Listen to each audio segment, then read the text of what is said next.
Yeah. So That's a bit. That's a bit. Yeah.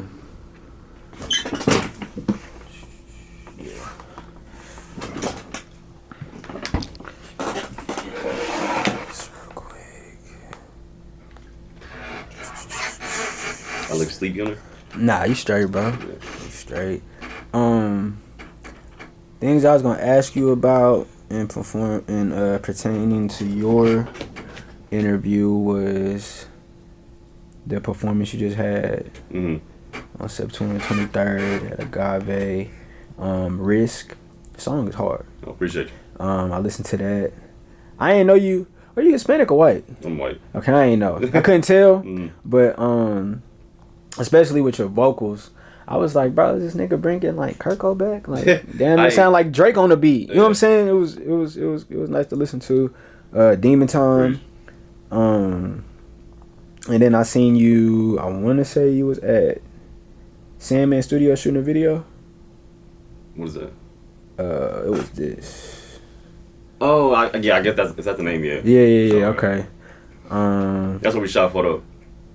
You only listen to Risk? I listened to Risk. I listened to the Demon Time one. I was really on your page. I got some hits. You got I don't know if it's fucked up. What up? Yeah. Fucked up. I listened to that. Yeah, I listened to those songs. But sure, we could real quick. You know what I'm saying? Why we ain't doing? My last, the album that's up right now. The other two got taken down because we kind of rebranding everything and keeping this one up and just really pushing this one because this one's the one with all the features on it, except Kirko. Kirko's going on the next album, but we just released that as a single. Okay. Yeah, I was gonna ask you about that.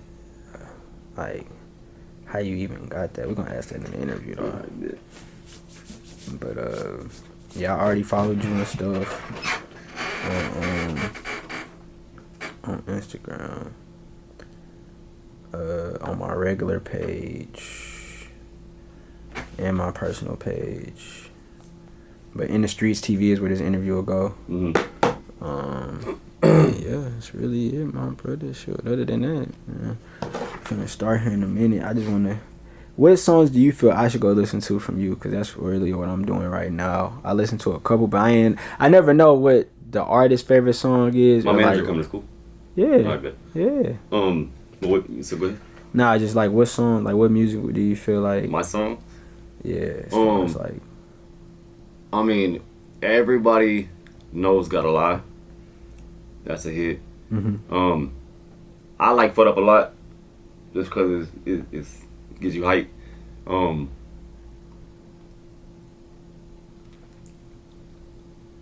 Those two are the hypest songs. Those are the ones I end with on the show. And the one with Bloodbath, but I cut Bloodbath part out. Wow. Oh, just because it's a feature. Okay, yeah. Makes sense. Yeah. I didn't know if you was like you took her off the track. Oh no. Okay. You know what? I've seen you perform before. You changed your hair. Yeah. Yeah, I've seen you perform before. Yeah. I seen you perform. It was probably at a Breezy event. It was over here off Jensen. It wasn't. To win South by Southwest? It might have. No, it wasn't. It wasn't South by. I didn't see. I seen you in Houston. No. I was saying to win a slot at South by. You never performed in Houston? No, yeah. But the Breezy event I did, I won the slot in South by. Oh yeah. Okay. Yeah. I think you was like not at Avant, but you was over there off Jensen though. Yeah, because I remember your hair and I remember you in this fur coat. I'm like, who is this dude? You came with a lot of people then too. Yeah. Well, I got more. I mean, if you look at the first video that's pinned, that's what it is. That was in April. Okay. Yeah, you performed this too there. And I performed at the Able Center with Bloodbath. Okay. And we did our song, and then but people like to put. Okay, you know Rose Tony. I know him. Oh shit! What the fuck? Yeah, my partner introduced me to him. They from the same place. That's crazy as fuck. Wow. Yeah, that's my day one. That's what's up. Okay. So now I can mention his name and you know who the fuck he is. Nah, for sure, for sure. That's what's up. You do gotta. You did. Are these all LPs from? What I got? I'm just looking at all of your discography. Those are all singles. Oh, these are all singles. So you this gonna be like your first LP that you coming out with? Nah, this is my third one that I'm on. Lucy's my third one. Okay. The other two I let taken down. And, okay, so you just kept that focus on one, yeah. Okay. You know, revamp a little bit. On YouTube, it looked like that was my second album. Let me see.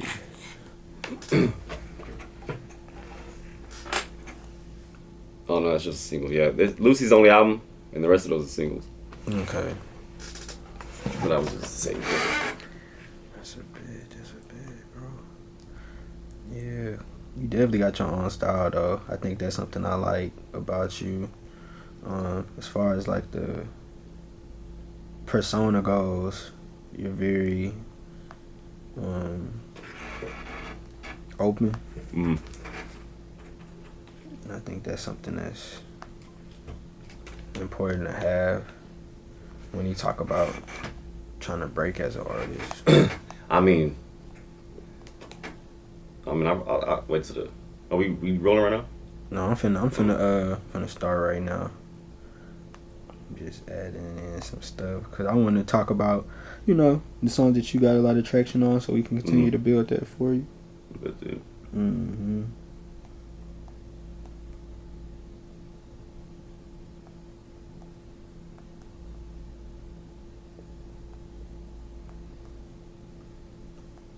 But the crazy thing is, Breezy set this up like, I don't know, like 2 weeks ago, 3 weeks ago.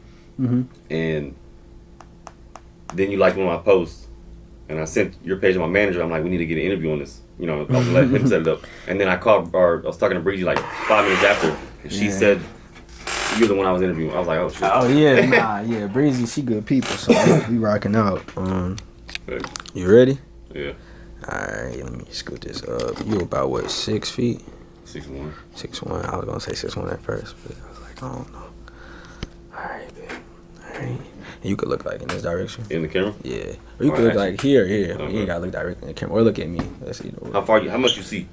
It's a medium shot, so chest up. Alright, babe. Yeah. Alright, you ready? Yeah. Alright. 3, 2, 1.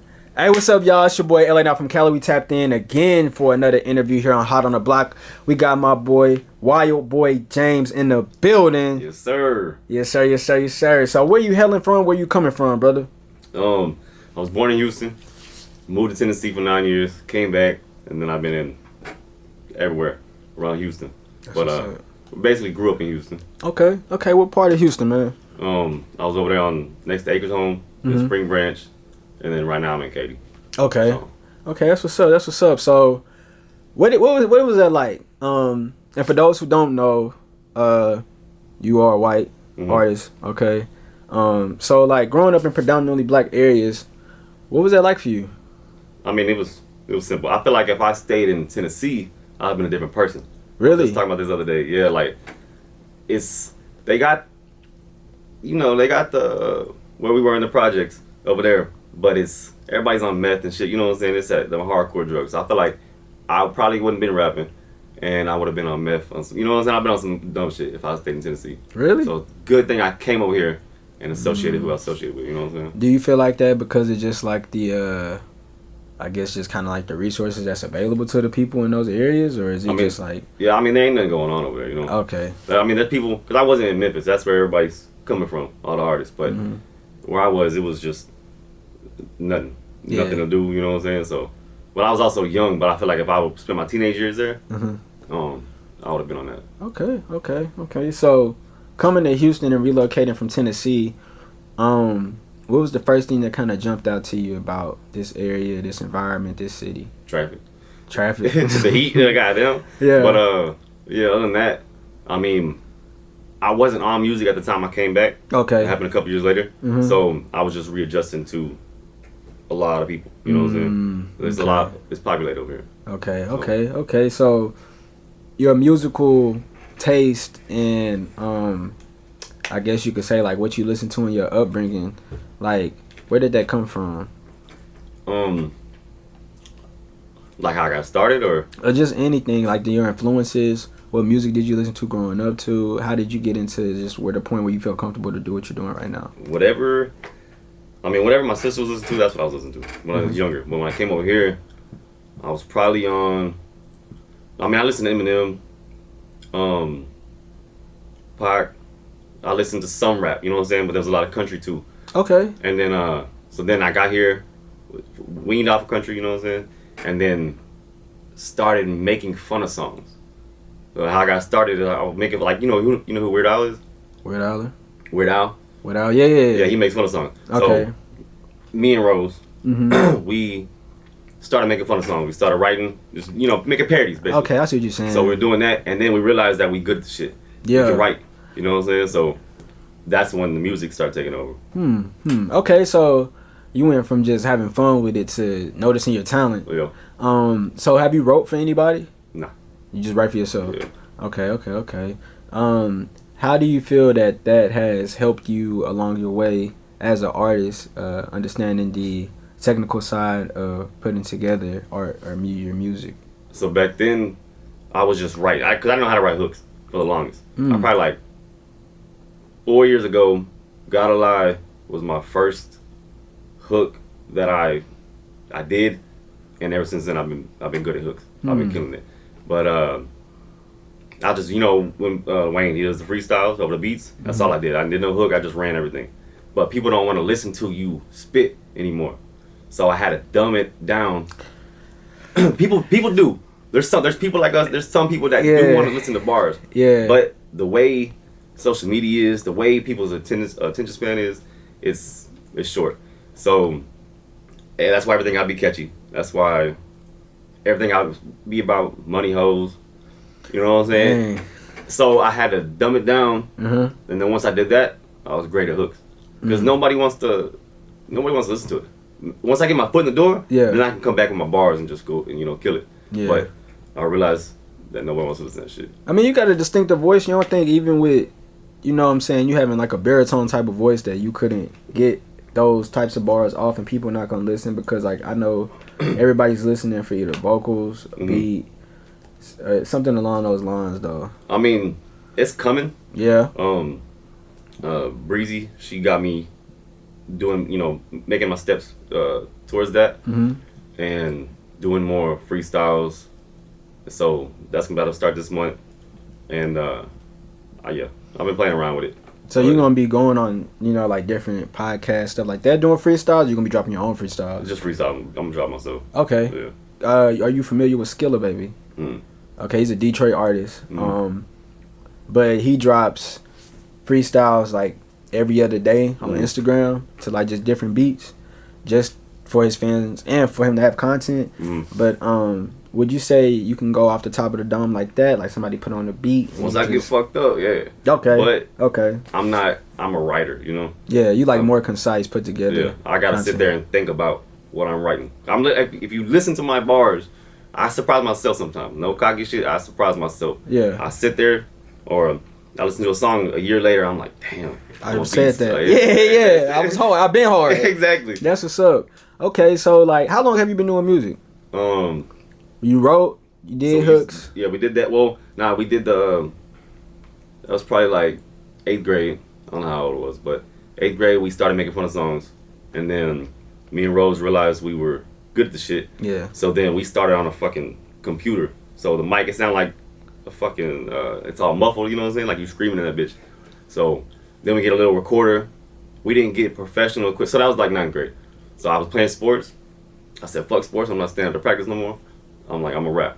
So we finally got to better equipment, probably like our legit studio, probably 11th grade. And then video quality was probably like 2016. You know what I'm saying? So ever since then, I made sure everything is concise. Quality. Yeah.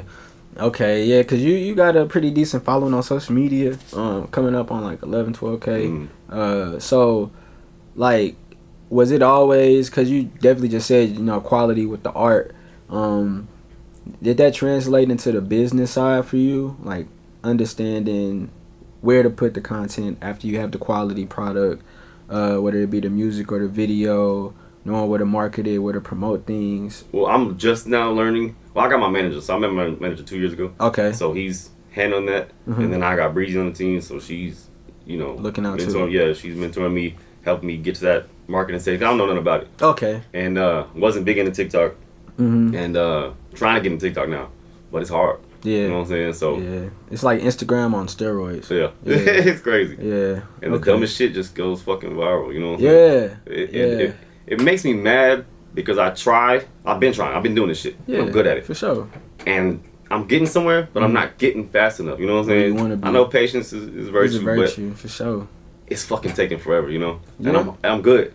But I'm hoping doing interviews and going on other people's podcasts and shit like that, it'll help me, more people to see me, you know? No, definitely. It'll add more visibility to everything that you have going. So I definitely see you just continuing to gain that traction, that engagement, that following that, you know, you would like to come. And then it's going to just, you know, go straight to your music. You have a lot of music out. You got a couple singles on your YouTube, and then of course you got your album Lucy. Can you kind of talk about that project and like what made you put that out to debut to people?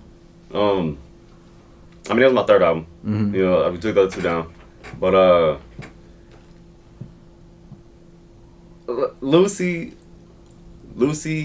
I'm not devilish, but that's what sells. You know what I'm saying? So Lucy, Lucifer. So that's why I chose the album title. So, I mean, that's really the gist of it. Okay, and with the actual songs that's on it, do you feel like it was all just based around that theme, or was it like maybe the first two? Yeah. Lucy and Fur. But after that, I just started making hits, and we sat down and me and my manager picked out all the ones that was going on the album. Okay, that's what's up. That's what's up. But we got Bloodbath on there, we got Peso on there, and Lil Kiki on there.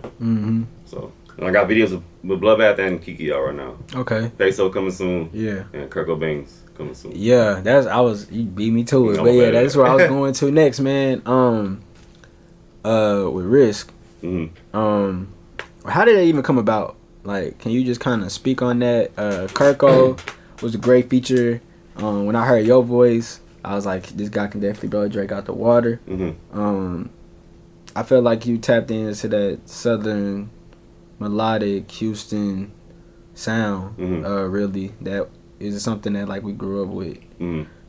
Can you kind of just speak about that? How did you go about getting these features? Like, look, Kiki, you kind of just said it quick, but like that's a legend. Yeah. You know what I'm saying? Kirko is a legend and some. How did you go about getting these types of features with these types of people, and like how did was you in the studio with Kirko when you did this? No, I've never met him yet. Okay. So I owe it all to my manager. Like I said, 2 years ago, met him, and it's just been going up and up and up. So he's exactly what I needed. But he's the one that got me all the features, and he knows Lil Flip, so he had the little connection with Kiki, and then he just started networking and hitting all these artists, asking how much, this and that, and then he was like, look, I got Peso on right now, I need a verse, I need a song, and I just made the song. The song he's on is called Fur. I just made it. It's probably my hardest song to me, like bars, everything. Yeah. And I'm like, fuck, this is all I got, but needed it right now. Yeah. So I'm like, just take off one of the verses. Two of the hardest verses, I think.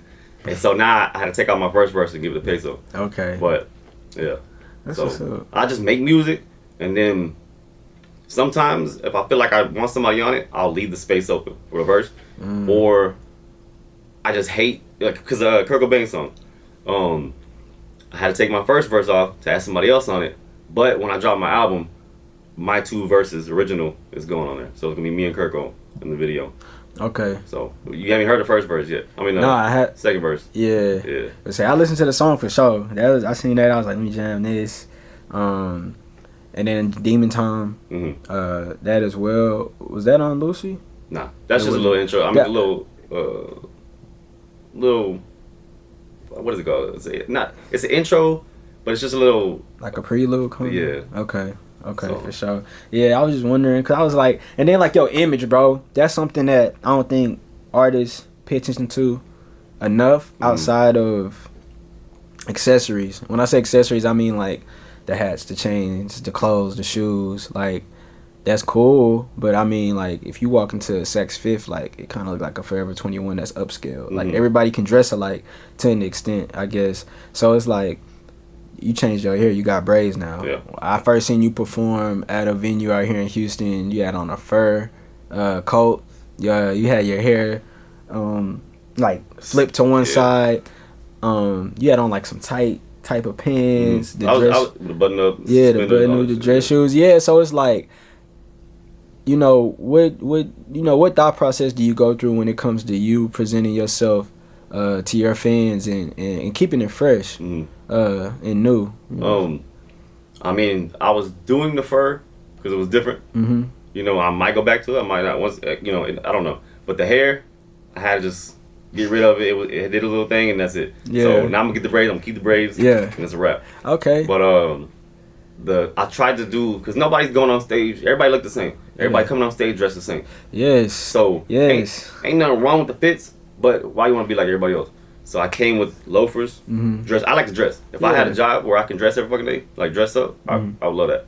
But with the suspenders and the button up, you know, GQ, and then I threw on the fur just for extra shit. Yeah. But yeah, I just wanted to be different. Yeah, I guess. But I just didn't want to be the same like everybody else. That's what's up. So before the music, like you talked about how you went from you was playing sports to, you know, you actually saying, you know what, I'm not gonna do this. I'm gonna just go straight music. At what point did you know, like, okay, this is something that I could do for my career. This is something that could support me. Once I realized I could spit bars, my style has changed, and I've gotten more like my flow and being able to write better. But because Wayne's my idol, okay, so I go based off metaphors, and that's why you're a lyrical artist. Would you say? Yeah. Okay. But yeah, I like to label myself as an artist, not just a rapper, because I'm not sitting here freestyling and shit like that, you know. But I spit, you know. But I like to make music, but that's good for the ear. Because the rap is cool. Everybody can rap. Or no, everybody can rap. But everybody likes to listen to rap. Yeah. But people like music. That's what's gonna sell. Yeah. I'm trying to go commercial. I'm trying to sign a major deal, and I'm trying to go up there. I'm trying to. Yeah, that's longevity though. Yeah. That's security. Well, within this industry, at least. Because it's not like there's no 401k for like an artist. Kind of just based off like the sponsors and stuff that you're able to get. But do you feel like your music can work in the commercial space? And is that your thought process when you go into record? I mean, not really. Now I gotta stop cussing a lot. My manager been telling me I gotta stop cussing, you know, so we can get some shit on the radio.